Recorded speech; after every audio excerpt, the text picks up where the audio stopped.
Kingman, I'm going to drive the longest uninterrupted stretch of historic Route 66 still in existence in Arizona, north up to Peach Springs and then looping back down again to Seligman.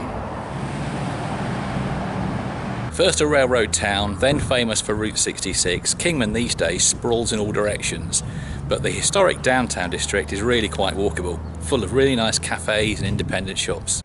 This is the Route 66 bakery in Kingman, and these must be the largest cinnamon rolls and apple fritters I have ever seen.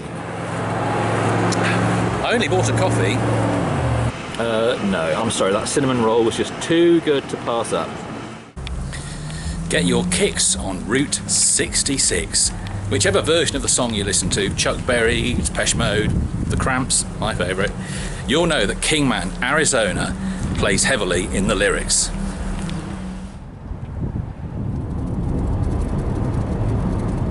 A few miles north of Kingman, along the historic Route 66, let's just say things start to become a little more eccentric.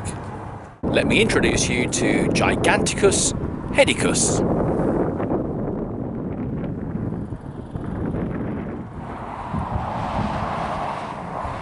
This is the ghost town of Hackberry, once a bustling little community on Route 66.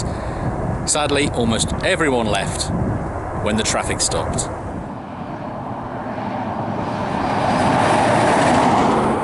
For much of its course, Interstate 40 mirrored the route of Route 66. However, in this part of Arizona, they diverged massively. Interstate 40 simply cut east to west. The old Route 66 followed the railway in a loop up from Kingman to Seligman via Peach Springs and this little place, Hackberry. So these towns suddenly found themselves not half a mile or a mile off the main route, but up to 50 miles away. Many of them simply couldn't survive.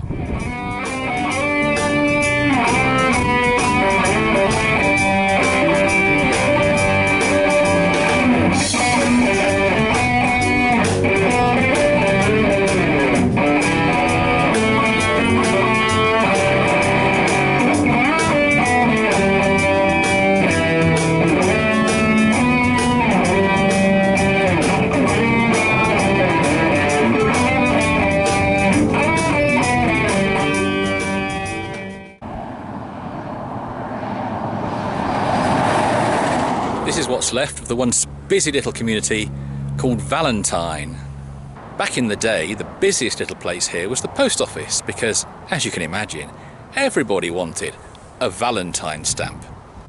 However, it remains a great place to watch the Burlington, Northern and Santa Fe Railroad trains come by.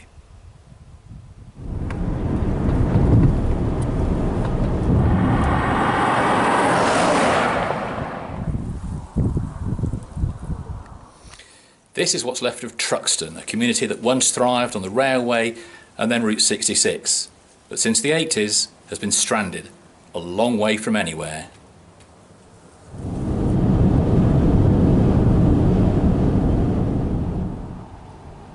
A few miles further on from Truxton and historic Route 66 crosses into the Wallapai Nation. This is Peach Springs, the tiny tribal headquarters.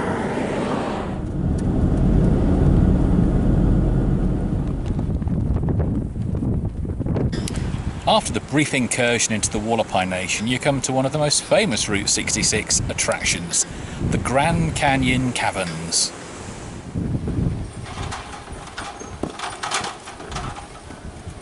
It seems hard to believe now, but back in the day, this was the second most visited tourist attraction in Arizona after the Grand Canyon itself. Things are a little different today. The caverns apparently are still spectacular, but here up top, it's all a little bit forlorn.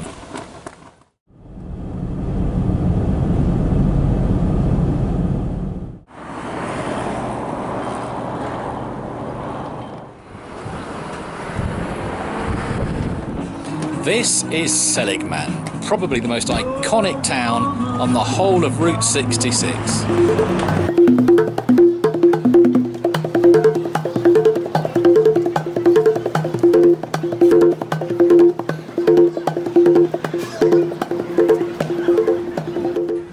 wouldn't be Route 66 without a big dose of eccentricity and weirdness. The little town of Seligman is where the Route 66 revival really began. Interstate 40 bypassed the town to the south, and before long businesses started to close. The population was dwindling. Eventually, a local barber by the name of Angel Delgadillo decided enough was enough. He grouped together people who wanted to preserve the history of Route 66, and in so doing create a new industry, a tourist industry for Route 66 that might just save the town. Well, he succeeded, and he didn't just save this town. His old barbershop is now the most famous gift shop on Route 66, and had I been here this morning, I'd have seen him behind the till.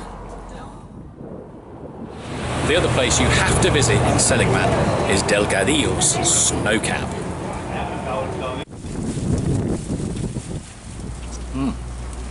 The perfect way to cool down after a great road trip. Here's to Angel Delgadillo and his Route 66 dream.